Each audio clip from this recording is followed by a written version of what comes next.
సార్‌కి అడిగాను. సార్ ఒక్క మాట అప్పుడు అన్నారు. చూడండి, born as a poor is not your mistake. But die as a poor is your mistake. So, అప్పుడు అనిపించింది మనం స్ట్రగుల్స్ అయితే చేయాలి సార్, ఫైనాన్షియల్‌గా కొంచెం అంటే సార్ అన్నారు, తప్పదు, లాంగ్ తీసుకోవాల్సిందే, రిజల్ట్స్ రావాలంటే వెయిట్ చేయాల్సిందే అని అన్నారు. సో, కంటిన్యూ చేశాను సార్ దగ్గర. 2022లో కూడా my rank was due to pressure. Really ఒక ప్రెషర్ అనే ఫ్యాక్టర్‌ని అయితే నేను చాలా నమ్ముతాను. ఆ ప్రెషర్ వల్ల నా ర్యాంక్ మళ్ళా సేమ్ 3000 లోనే ఉంది. అప్పుడు సార్ సార్ గూడా అప్పుడు ఆ టైంలో నాకు సార్ చాలా కాన్ఫిడెన్స్ ఇచ్చారు. "ఏం గాదు, మీరు ఒక ఎంటెక్ కంటిన్యూ చేయండి.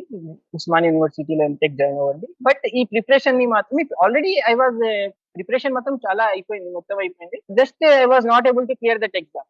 ఆ 3 అవర్స్ ఆఫ్ ఎగ్జామ్ అనేది నేను క్లియర్ చేయలేకపోయాను. 2022 తర్వాత చాలా డీమోటివేట్ అయిపోయాను. 2 ఇయర్స్ ఆఫ్ టైమ్ అయిపోయింది. చాలా డీమోటివేషన్.